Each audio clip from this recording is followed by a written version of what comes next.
Good afternoon, everybody. When don't we get started the meeting? Good afternoon, everybody. My name is Springfield City Councilor Victor Davila. I'm calling into order at 4:07 a joint meeting between the Sustainability and Environment Committee and the Maintenance and Development Committee. We are joined today by here in person by City Council Attorney Ken Shea. Thank you for joining us, Attorney Shea. Remotely, we are joined by the chairman of the Maintenance and Development, Councilor Lavar Click Bruce. Lavar, thank you for joining us. I know you're just getting out of work. We also being joined by Madam President Tracy Whitfield. Thank you for joining us, Madam President.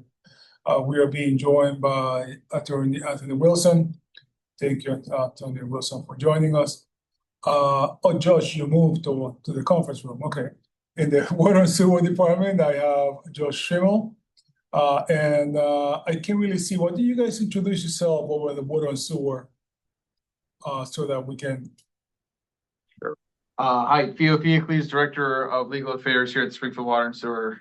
Good afternoon, councilors. I'm sorry, restate your name, please. Theo, councilor. Theo. Got you. Thank you. And the ladies over here, I see. Jamie Bartek, Communications Manager at the Commission. Hi, Jenny, good to see you again. And then we are missing. Mike Burke, Utility Operations Manager, Springfield Water and Sewer. Thank you for joining us, Mike. And then we have Stephen Frederick on the line as well. Stephen, are you a resident or? No, I'm the Director of Wastewater Operations with the Springfield Water and Sewer. Okay, excellent. So the agenda for today is we're going to have a discussion of the city combined sewer overflow system, including the regulatory framework, investment to date, and water quality. I'm going to be turning the floor over to Josh in a second for a quick presentation. But there has been some concern that due to the rain, that we have the overflow and the debris that collects into the river. Ironically enough, today it's raining. I'm sure that we might have an overflow. I'm going to be asking that question in a second to Josh. But also, I think it's quite fitting to mention that I was just mentioning a little while ago to Attorney Shea that today's paper, our friends down to the south are suing the state. And so I'm going to be asking Josh at the appropriate time if you could bring us a little bit up to date on that, because I am completely in the dark other than I read on the paper. So with that being said, Josh, I turn the floor over to you. And I believe I was just told by the staff that you may have a small presentation to give us. Is that correct? Yeah, I think, councilors, if you don't mind, I think it's probably be really helpful to give a background on combined sewer overflows. Sure. It's a video that we did a few years back, but it's still relevant, and it gives a good background of the history of CSOs, how they work, what they do, and things around that. So I think it's about 5.5 minutes. If we watch that, and then we can go into whatever questions and have a good dialogue. But I think it gives you a good foundation about CSOs and what they are and why we have them, etc. So, Sean, before we get started, if you allow me, I'm sorry, Councilor Click. I'm sorry. Did you want to say an introductory statement? Is there anything you want to say before we watch the video? Counselor, no. I think you did a good job with the introduction. I'm looking forward to the video and kind of go from there. Excellent. Thank you. I would like to say something. Thank you. Go ahead, Madam President. Thank you, Counselor. So I was getting complaints about the overflow, not really understanding how it happened. So I'm glad you have a video. And I also am getting complaints about the quality of the water that's been going on for several years now. Just wanted to update on the new infrastructure. And so I did ask both Councilor Click Bruce and Councilor Davila to host this meeting, and so they did it expeditiously. So I thank both councilors for that. But looking forward to the presentation, and then once we review it, I may have further questions. So thank you all for joining us today, and explaining how all this happens. Thank you, Madam President. Josh? Sure. Sean, do you mind just running that video, please? Sure, one moment.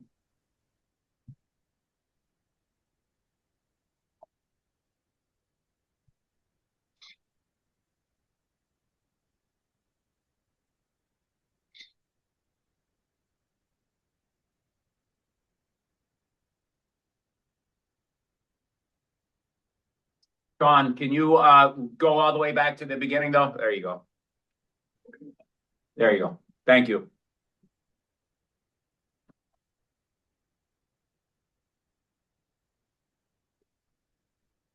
And I think we need the volume.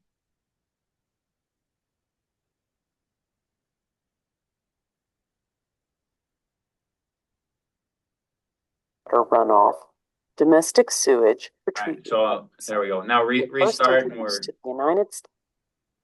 there we go. Thank you, Sean. You're welcome. Sorry about that. Combined sewer systems were first introduced to the United States in 1855 before the advent of wastewater treatment plants. Combined sewers are underground pipes designed to collect stormwater runoff, domestic sewage, and industrial wastewater in a single system. Initially, these systems discharged directly into water bodies. But from the early part of the 20th century, sewage treatment plants were added to the system to clean the wastewater before discharge. Although combined sewers are an efficient means to dispose of domestic and commercial wastewater, when too much stormwater runoff is added to the flow, the result is often an overflow. To maintain control of combined sewer systems, combined sewer overflows, or CSOs, were introduced, and it is these structures that are the focus of a debate regarding the best techniques to manage growing volumes of sewage and stormwater runoff in many North American communities. In dry weather, a combined sewer system sends a community's entire volume of wastewater to a wastewater treatment plant, which treats and discharges it into a water body. Stormwater runoff from rainfall and snowmelt, however, can overload a combined sewer, and during such situations, CSO structures provide relief to combined sewers so that the mixture of sewage and stormwater doesn't back up into buildings, including homes. And instead, the resulting CSO discharges a combination of rainwater and sewage into water bodies, potentially impacting public health and the environment. In 1994, the United States Environmental Protection Agency issued the National Framework for Control of CSOs through the National Pollutant Discharge Elimination System Permitting Program, or NPDES. This policy mandated that communities dramatically reduce or eliminate their CSOs. The EPA began working with communities to improve their systems and reach the Clean Water Act goals. Under the NPDES program, communities with combined sewer systems must establish short and long-term CSO control plans. There are a variety of strategies to control and eliminate CSOs, including sewer separation, increased storage, conveyance, and treatment capacity. During dry weather, flow remains well below weir wall crests and is sent to treatment. During heavy rainfall or large snow melt, levels within the combined sewers increase, and if capacity at a treatment plant is simultaneously reached, flow can pass over the weir and relieve the sewer system. Without this approach to controlling sewer depth with CSO regulators, there would frequently be risk from backup on public streets, public and private property and basements, causing immediate public health concerns. Engineering solutions to reduce CSOs often look to modify CSOs by raising the overflow weirs and either adding storage within the combined sewer system or adding interceptor sewers to increase flows to the sewage treatment plant. There are currently 19 combined sewer overflow permittees in the state of Massachusetts with NPDES permits. These 19 permittees are responsible for a total of 199 CSOs discharging into 25 water bodies throughout the state. The CSOs are located mostly in older urban centers serving a larger regional population and are in many cases over a century old. Since the NIPD's program began, permittees in the state of Massachusetts have spent billions of dollars on CSO abatement. As these municipalities have worked to reduce the incidence of overflows, it has become clear that the infrastructure required to contain CSOs increases exponentially in size and cost. Therefore, there remains a balance to be found between CSO reduction and needed investment in all other aging infrastructure, including upgrades to sewer system piping, treatment plants, and other compliance initiatives such as nutrients.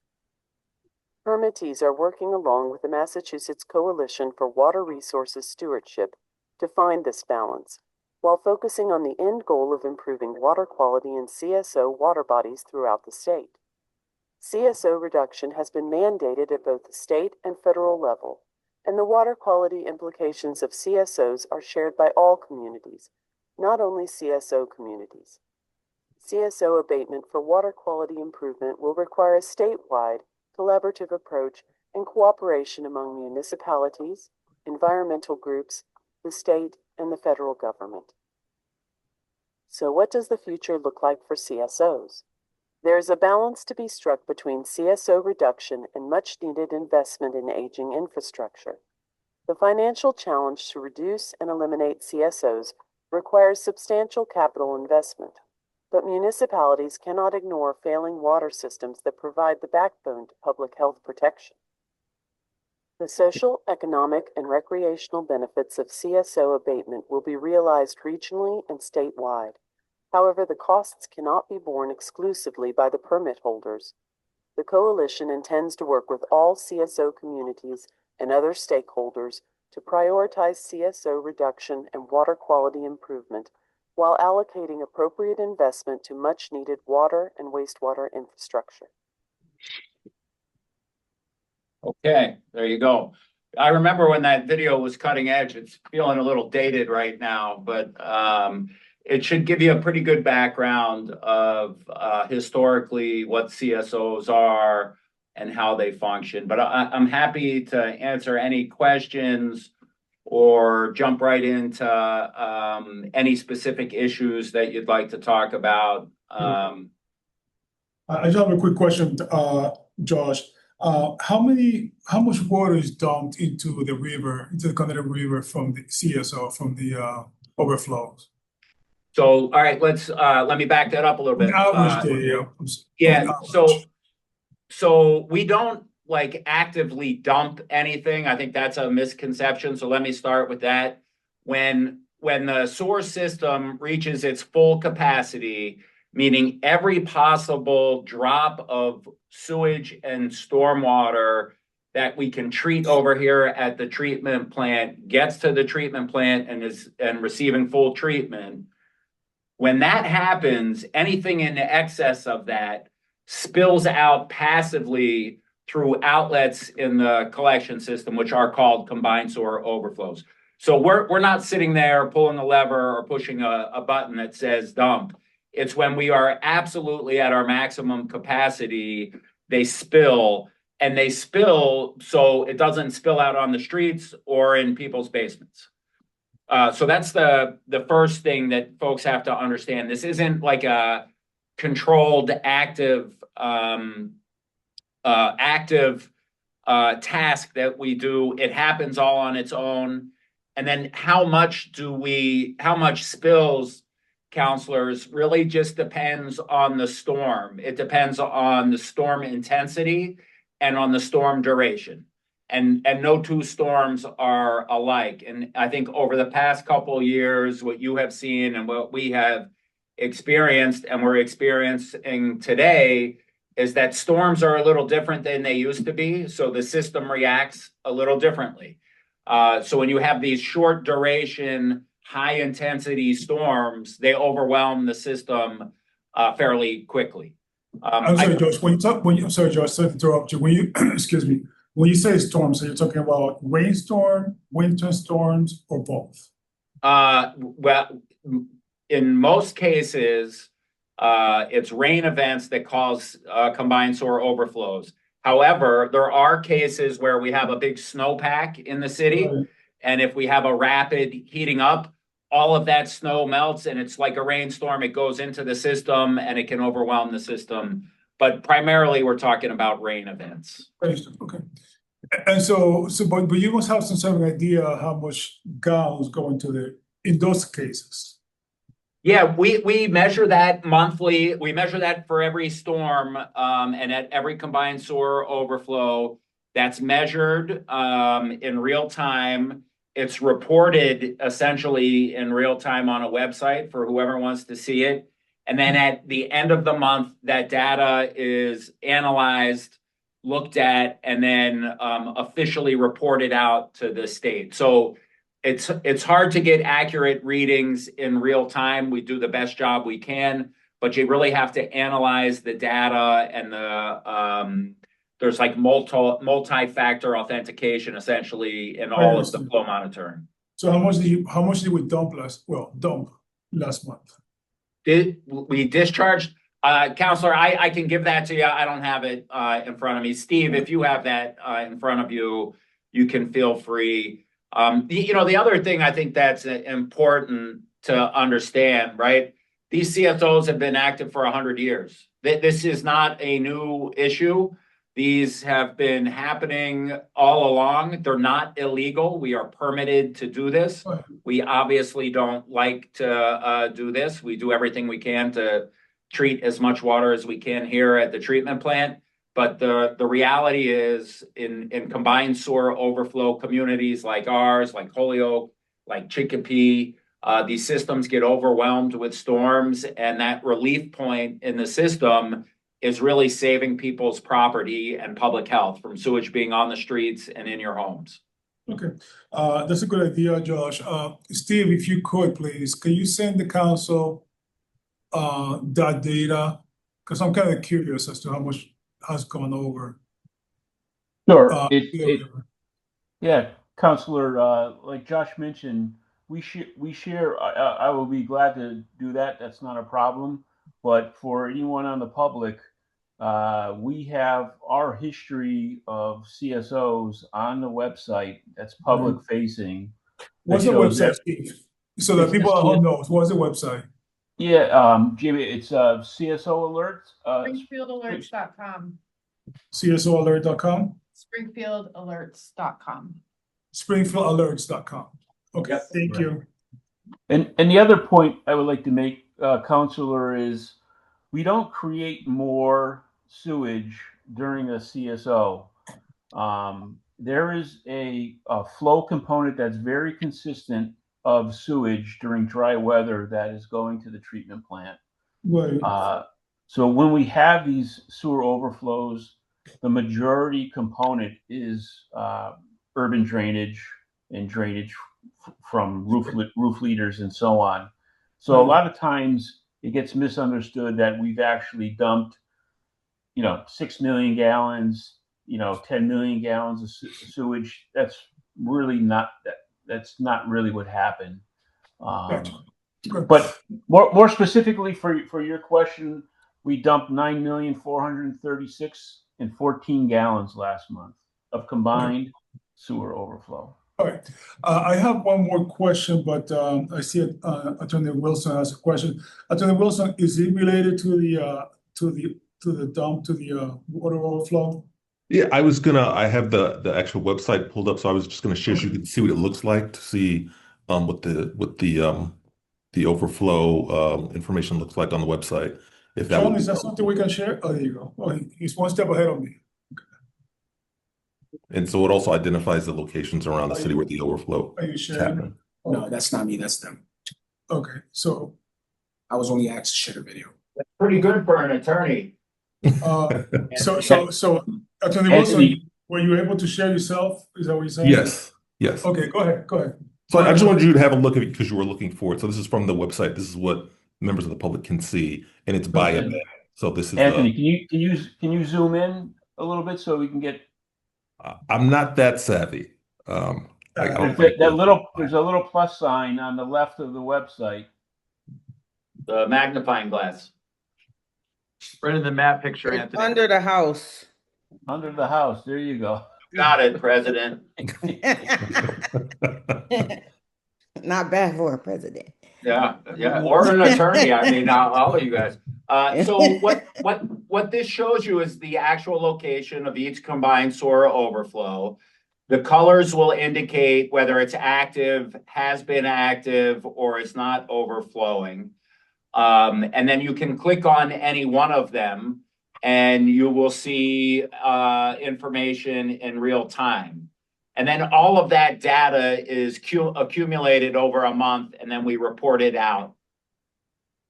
Okay. So, and that's public facing. Anybody can sign up for it to get alerts. So you can get alarm on your phone or email, I believe, that will tell you when they're overflowing as well. Gotcha. Thank you again for the public. That website is going to be Anthony, springfield.com. I just wanted to see if you could click on the public advisory notice link that was on the. Apologies, I'll go right back. And I'll just add while Anthony is pulling that up, at every one of these locations, we have universal pictograph signs that they're not in multiple language, but they're in very understandable pictographs to stay out of the water for 48 hours, etc. Gotcha. I'm sorry, Madam President, where did you want me to click? When you were hovering over that red overflow, yeah, it was a link that said, if you scroll down a little bit, yeah, it says public advisory notice right there.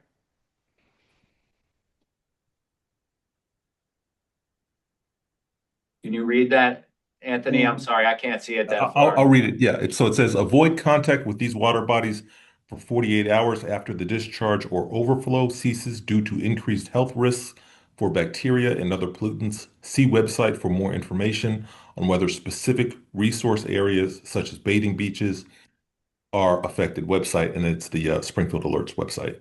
Gotcha. And it's in Spanish too. That's great. Correct. Yep. But and at the actual locations, counselors, their signage, which shows pictures that are easily interpreted. Right. And we did that because we have multi-language folks down at the river and at these places, and so we couldn't squeeze all that in 6 different languages, so we put pictographs, and it does a pretty good job.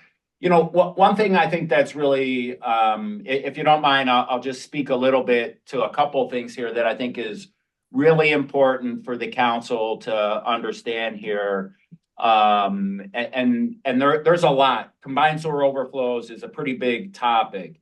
One thing to understand, I already said these things have been happening, these discharges, and discharges would be the most appropriate term to use, have been happening for 100 years. But also remember, at the same time, if we're discharging sewage from a combined sewer overflow, there is 10 times or more of that of stormwater being discharged from stormwater outfalls. And I think there's this is scientific fact. There is a very large misconception that the combined sewer overflows are the problem of pollution in our rivers. You could remove all of the CSO, all of the sewage that we discharge. You can remove all of that. The water is still not safe after a rainstorm because of the stormwater. The stormwater is tenfold in volume. It's not as concentrated as sewage, but it actually contains many, many other pollutants that are very harmful because it's washing over streets, fields, parking lots, roofs, and it's basically washing the entire environment into a drain and into the river. And it's 10 times or more the volume of a combined sewer overflow. So when we're talking to legislators and to regulators, we always put that in context that like the culprit here is not just combined sewer overflows. Stormwater itself is a very large culprit to the denigration of water quality in all of these receiving water bodies. And then the second thing I will say, and I think you've probably read it in the news, is that eliminating and reducing combined sewer overflows is extremely expensive work. The commission has already spent $350 million or $300 million of your money to clean these up. But as you know, we have a lot of other obligations. We have obligations on the drinking water side. We have other obligations on the wastewater side. And I think that balancing act of making sure that we are good stewards of the environment, that we're staying in regulatory compliance in all the areas that we have to or trying to, and addressing all of our infrastructure needs is quite challenging. And the combined sewer overflow issue is solely funded by Springfield and Ludlow residents. Right. Okay. Thank you, Josh. Before I turn it over to my colleagues for questions, I just have one more question for you, Josh. Can you talk briefly about the impact that it has, these overflows into the river? I know we just say the advisory that Attorney Wilson just showed us on the website, do not swim, I believe, for 48 hours. And I have to say, Josh, I was pretty impressed to see a picture of you this morning on the paper out there in the Connecticut River, working pretty hard. So you look pretty sharp there. I didn't see it, but yeah, it's a good picture of you. And so, anyways, to me personally, I was a little shocked reading the article this morning, the amount of trash that goes into, it would appear to me from reading the article, into the river. That's the impression that I got, from diapers to condoms to you name it. And I saw that you guys were out there with rakes, which was a little awkward for me because why are you using a rake in the body of water? But anyways, could you speak a little bit of the environmental impact of the river and just your general thoughts on that, please? Yeah, sure. I mean, again, I'll emphasize that there's a lot of different types of pollution in the Connecticut River and really many rivers that are influenced by stormwater or are influenced by stormwater and combined sewer overflow. So again, what I would say is if you have a river that has no combined sewer overflows on it, but it runs through an urban area, it's very likely that the water quality isn't going to pass after a rainstorm, just so we're clear on that. Stormwater is equally as bad. The amount of debris that happens in a rain event, a lot of it can come from stormwater outfalls. A lot of it comes from combined sewer overflows.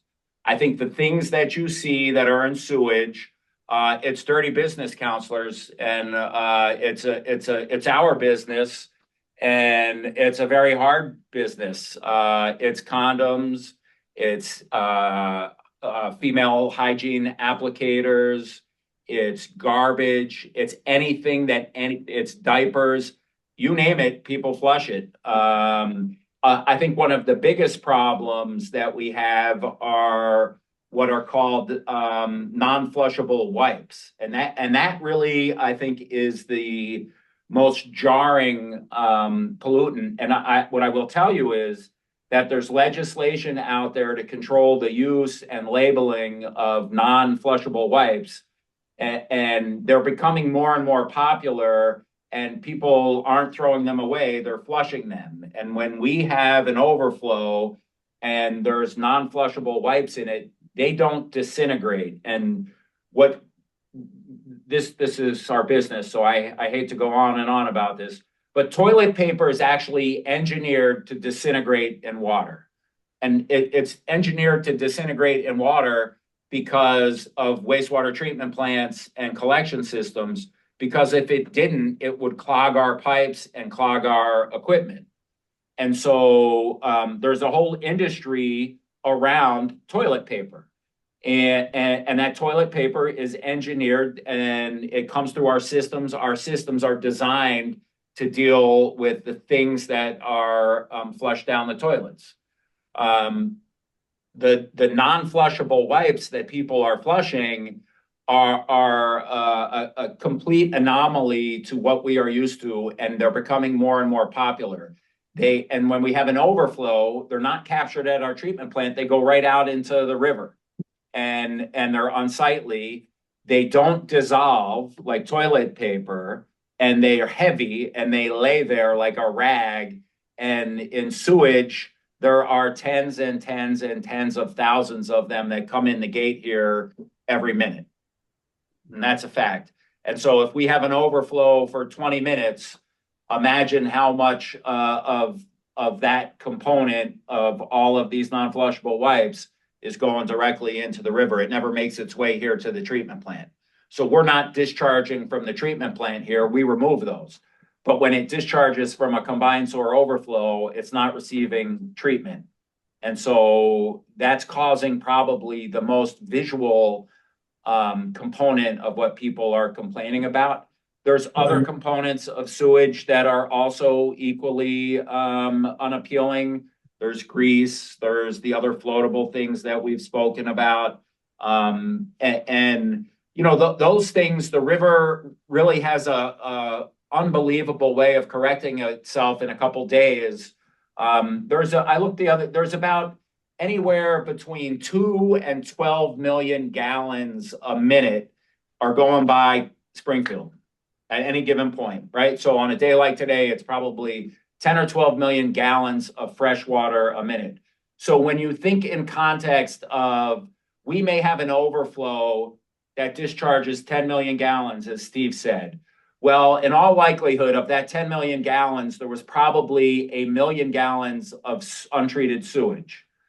At the time that we were discharging that for 20 minutes, there was more than likely 40 to 60 million gallons of dilution of flow from the river itself that went by. So I know 10 million gallons sounds like a lot, but there's a tremendous amount of flow coming through the Connecticut River.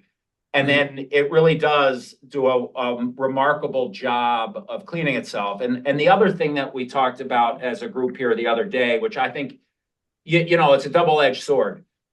What's great is that we've done such a good job cleaning this river that people are using it more. And now they're complaining more when we have overflows. And we'll take that. I don't mind the criticism of spending $300 million to improve water quality, to get it to the part where people are actually using this river more than they ever have in the past 50 years.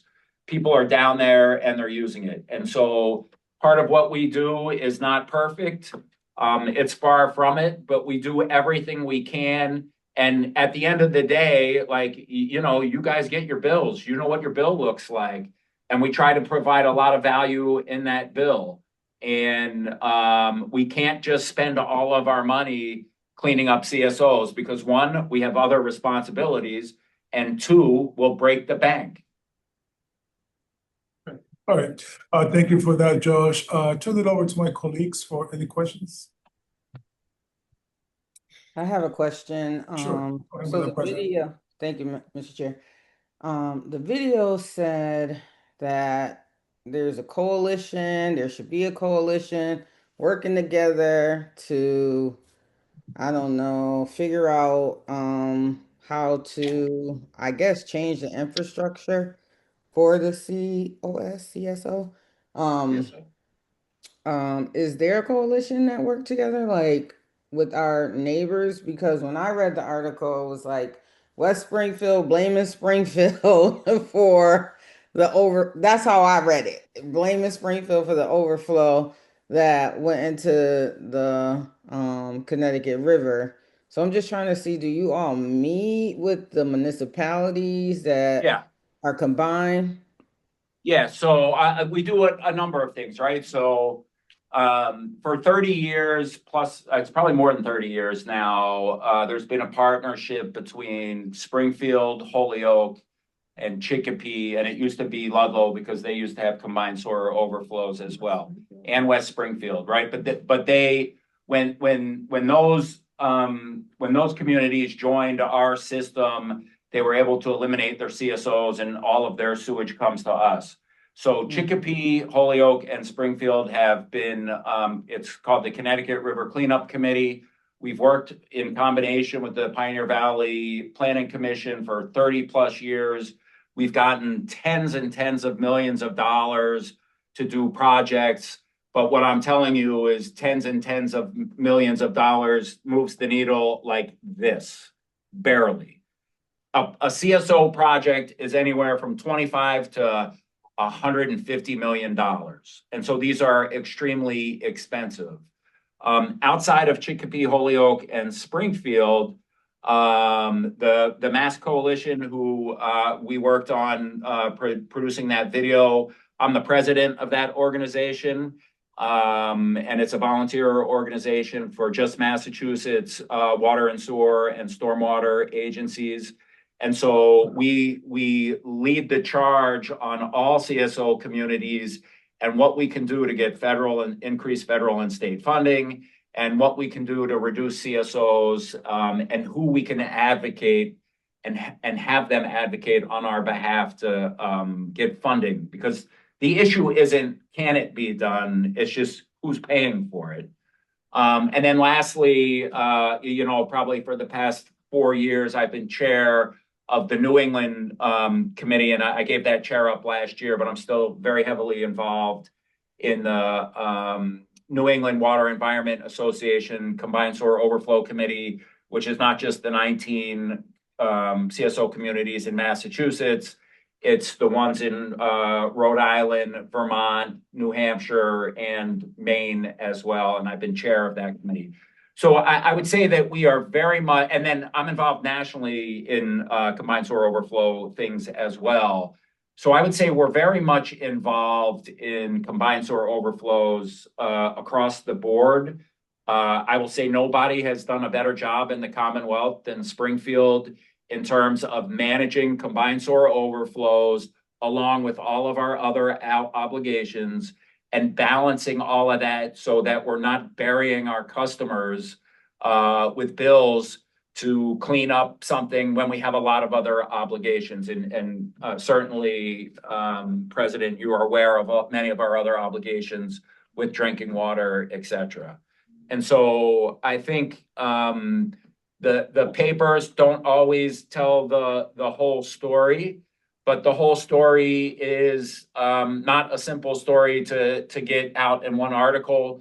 Understand that when we talk about the resource of the Connecticut River and its cleanliness and who's using it upstream and downstream, that's not just a Springfield issue, right? That's an issue for the entire region. And to have a single entity like the Springfield Water and Sewer Commission and our customers pay to clean the entire river doesn't seem like a fair deal. So we do our part, but we really need help financially, and not $3 and $5 million. We need 25, 50, and $100 million to make additional headway. And again, we just finished. Steve Fredericks here managed a $140 million project that we completed 2 years ago that brought our total reduction of CSOs to reduced by 52% from the time when we started this project. So we've been making great headway in this, but we have a lot of other obligations as well. Sure. And I think the last time I was in a meeting with you all, we were talking about some infrastructure improvements in the city of Springfield, but you had to raise the funds and there was a timeline. And I just wanted to know if there was an update on that.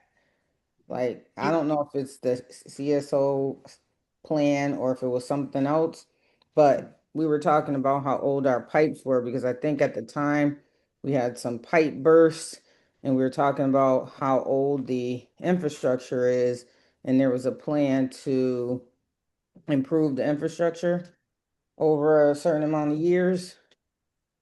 Yeah, I mean, counselors, I will say we take a very strategic and responsible approach to reinvestment, and we reinvest every year in our infrastructure at our treatment plant, at both our water and wastewater treatment plants, and in the city of Springfield and portions of Ludlow that we serve. So I don't specifically remember the incident, but we're in a period right now of, I would say, fairly aggressive infrastructure renewal because we were very fortunate to compete for and get a federal WIFIA, Water Innovation Finance Act loan for $250 million.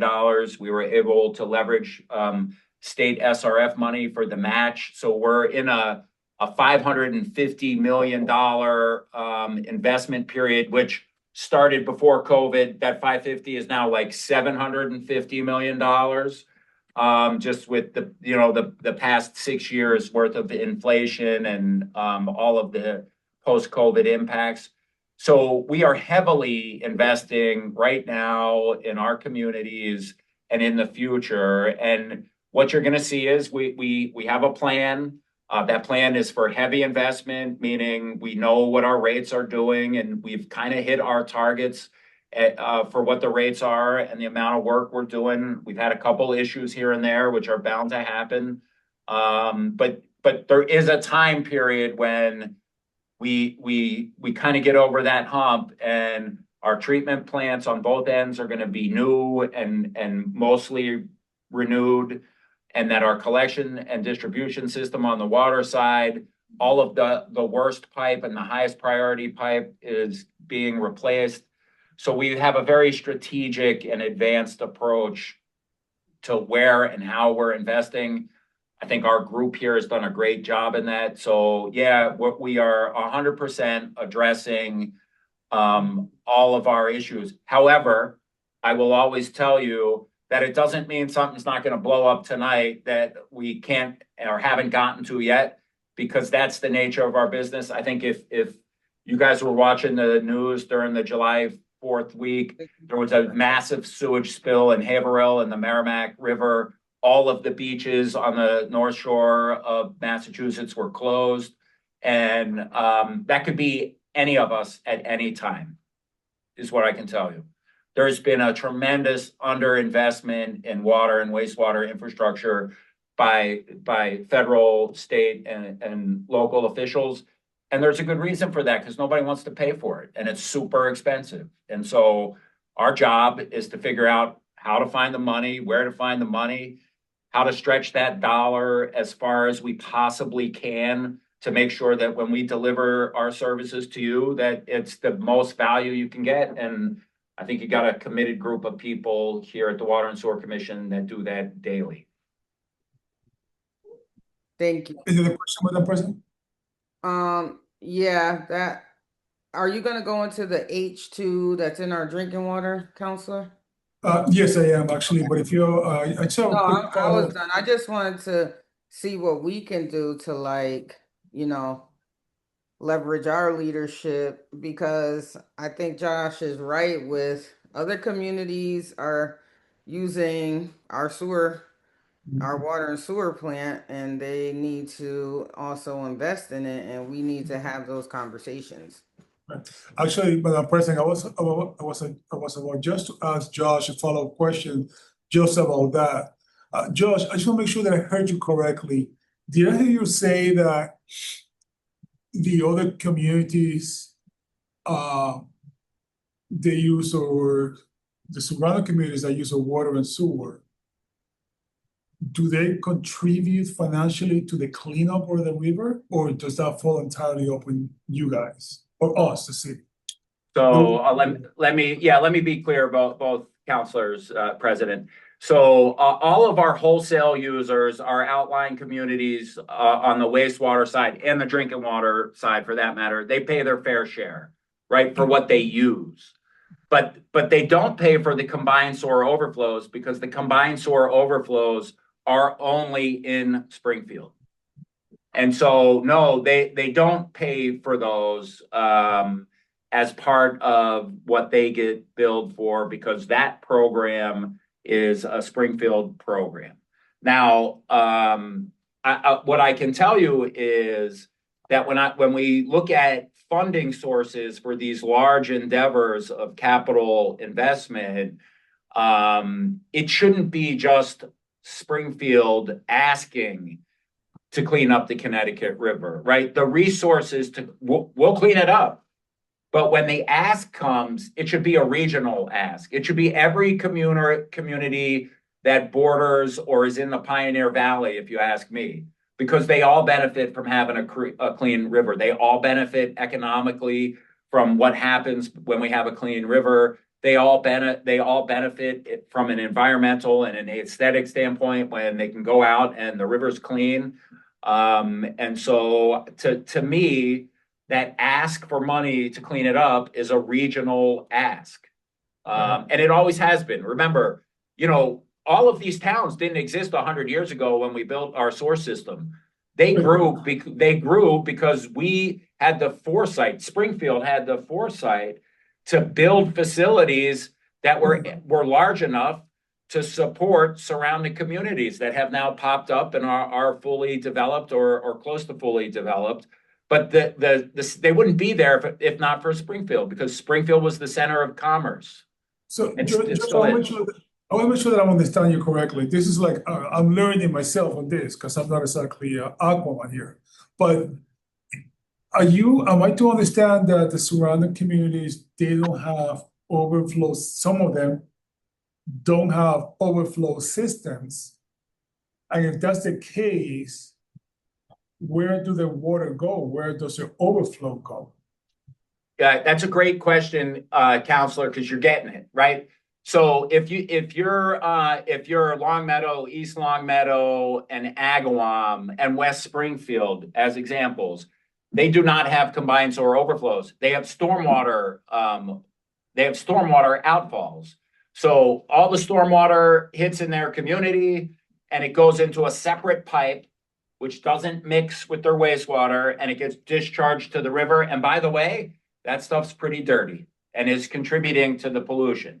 So again, I'll emphasize, we have a combined system, which is different, but you'll find the combined systems are in older communities that were there first because they had to build very large systems to accommodate everything in their community and in the communities that were starting to pop up around them. And so, if I may, I'd like to simplify things for the people that are watching us at home.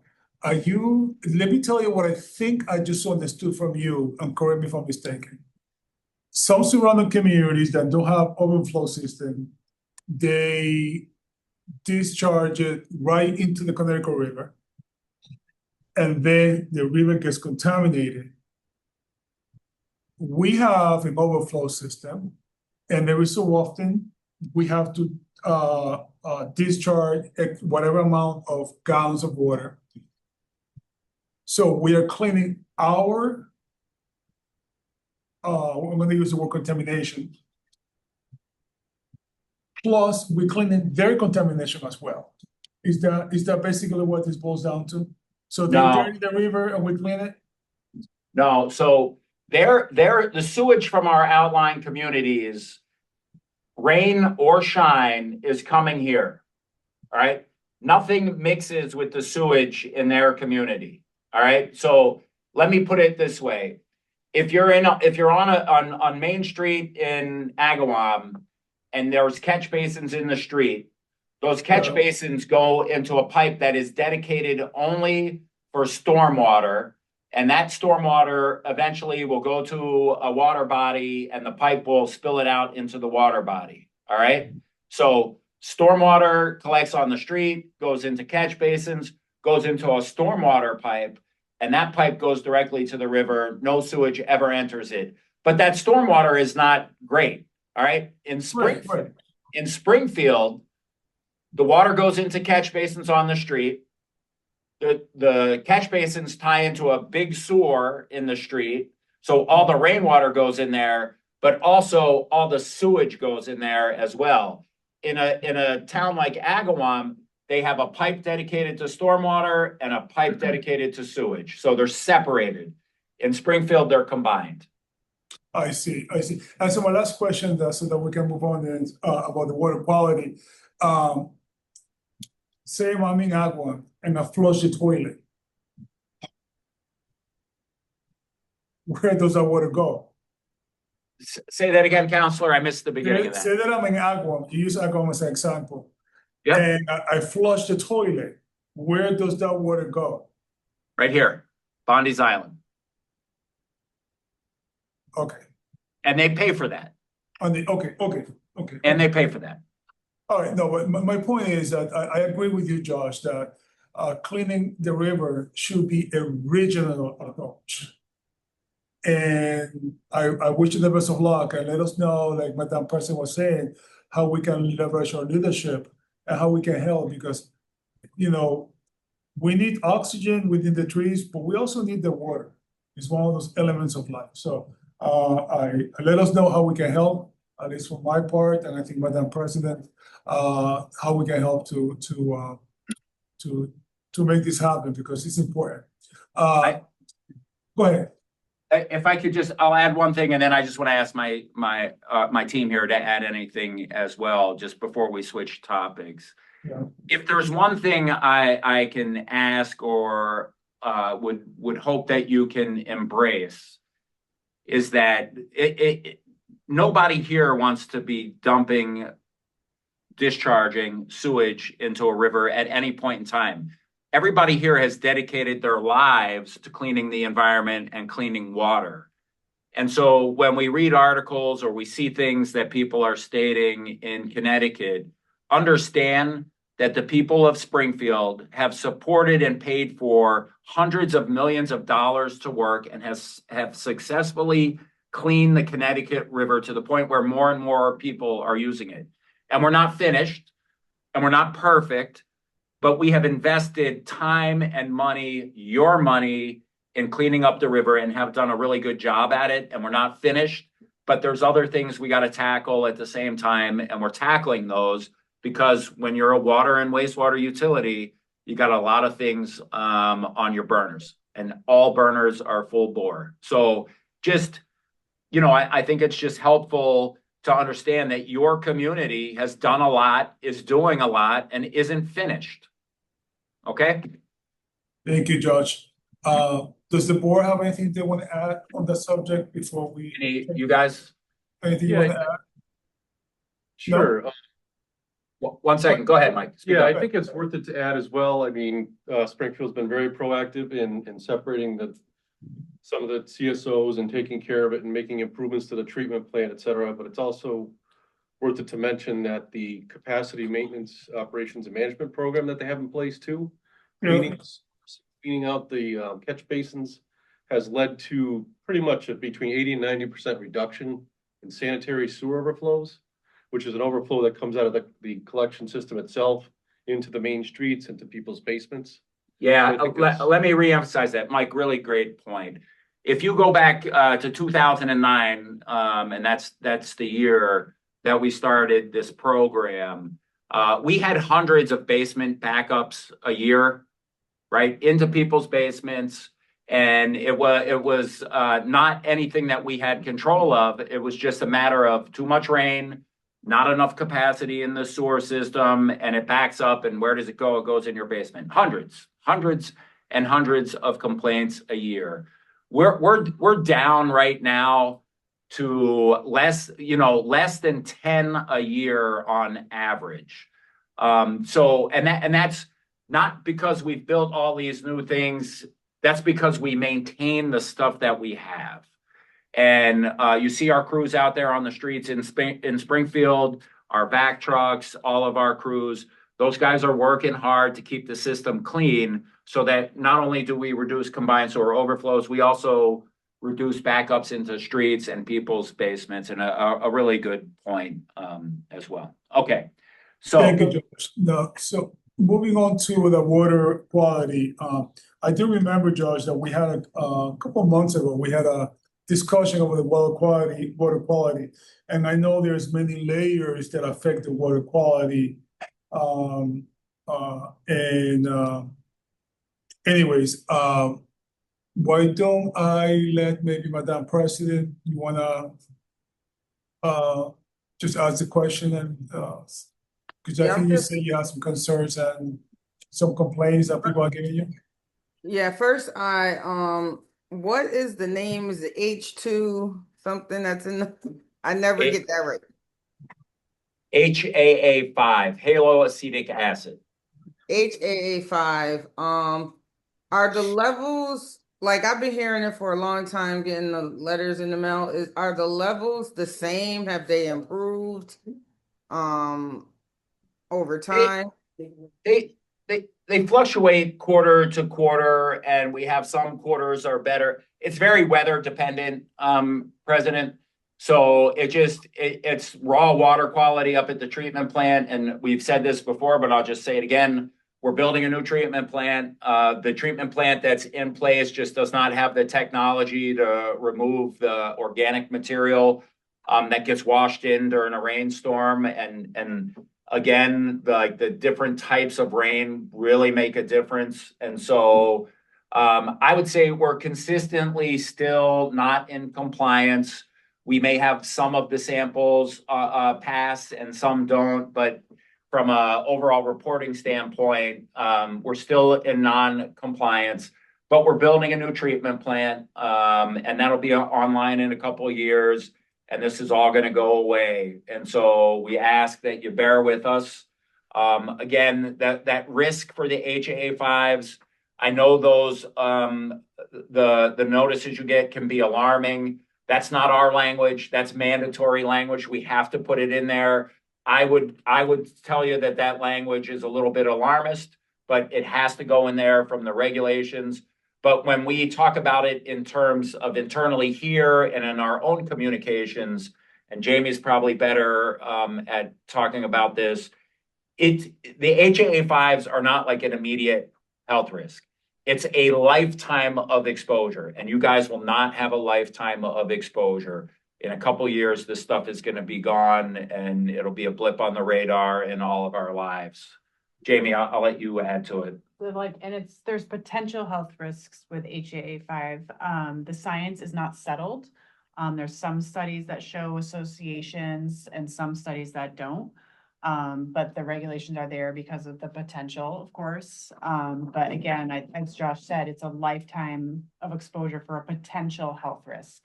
And that's why there's no immediate health risk. Now, if this were like bacteria where people are really going to get sick right away, we would let people know not to drink the water. But that's why those notices for HAA5, because it's about the duration of exposure.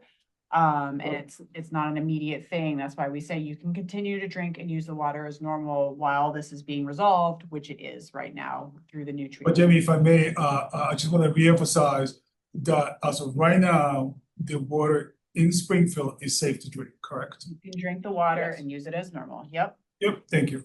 Madam President. That's all I had. I always call it the wrong thing, but HA5 and just wanted an update on the water treatment plant. And you said a couple years, so 2028, 2029. Somewhere in there, Counselor. We are in construction. We just finished demolition of a large portion of the work. We still have some issues with PCBs that we found during construction. So we're waiting through that, and that's a little messy, but work is continuing, which is good. And we're dealing with what we have to deal with, which is every construction project. So this isn't anything that we're not prepared to deal with because that's what we do. So it's progressing. We'd like it to progress a little quicker, but it is progressing. We're in constant contact with EPA and Mass DEP over all of the issues around the water quality as well as the project. So, I think we're in as good of a place as we can be at the moment. Excellent. What's a PCB? That's another item. It's a toxic chemical that was used in building materials from the 60s. And they found it in some of the building materials in some of the buildings that we're trying to demolish to build the new treatment plant. And so before we can finish demolishing some of the buildings out there, we have to come up with a plan to remove the PCBs and the material that they have contaminated. Thank you. That's all I have, Counselor. Thank you, Mr. All Chair. right, no problem, Madam President. Just doing a quick time check. The time is now 5 o'clock. Councilor Click Bruce, do you have any questions, any thoughts before we conclude?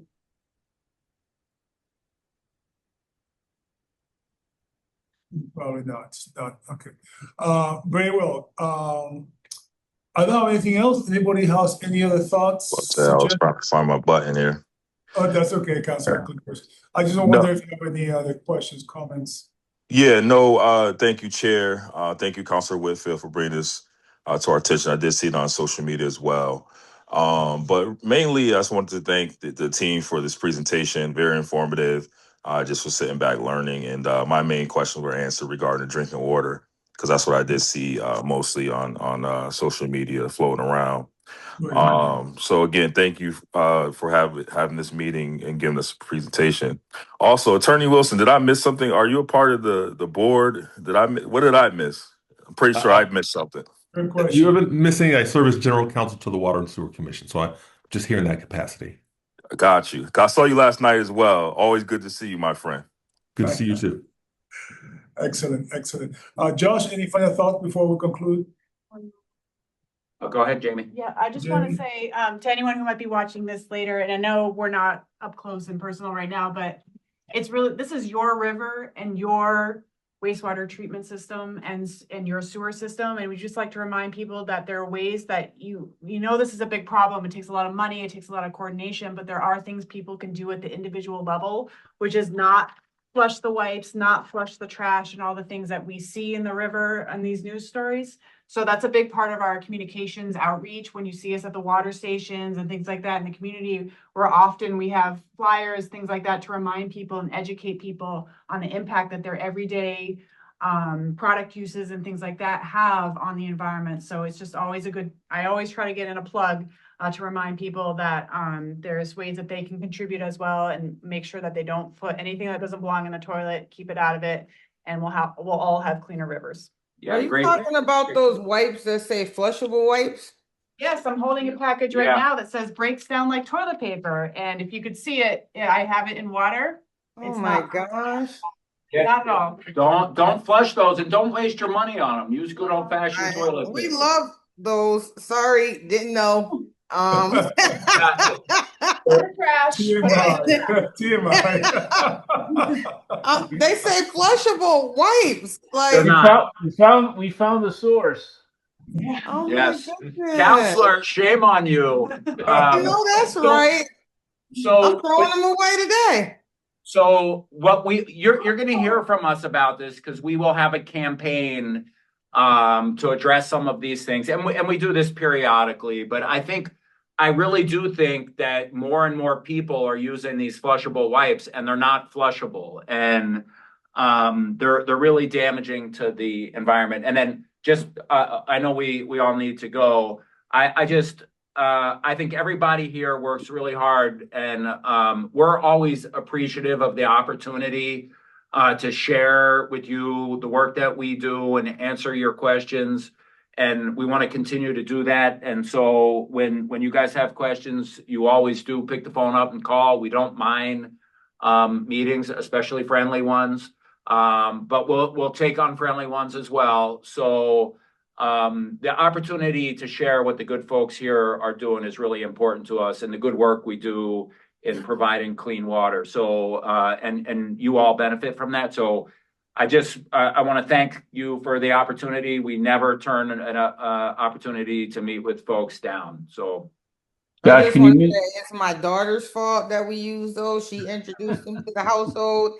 And she's right here, so I'm saying it in front of her. And I have a plumber friend that says, you're not supposed to be using those. And I said, they say flushable. And he was like, no, so they must be doing some good training with the plumbers, because he just got his plumber's license. So President, he doesn't want to have to clean up the mess when they clog the plumbing. I mean, yeah. Okay. Well, Josh, thank you for that. Josh, you want to mention the open house stuff? Steve, do you want, before we conclude, Steve, are you trying to say something? Yeah, Josh, I mean, we had a great open house advertised on social media and otherwise a couple of weeks back. We had maybe 80 to 100 people show up. And we had great participation from like all across the region. So it was really like overwhelming response by folks who were interested in what we're doing down at the treatment plant, and really rewarding for us. And we're doing it again in October, so we'll have notices out about that. Yeah, So so, we'd excellent. love to have city councilors come and see the work we do at the wastewater treatment plant. Jimmy, if you send out an email to all of us, I'm sure that I will go. Definitely. Will do. Okay, very well. With that being said, the time is now 5:10. Thank you so much, and this meeting is adjourned. Have a good night, everyone.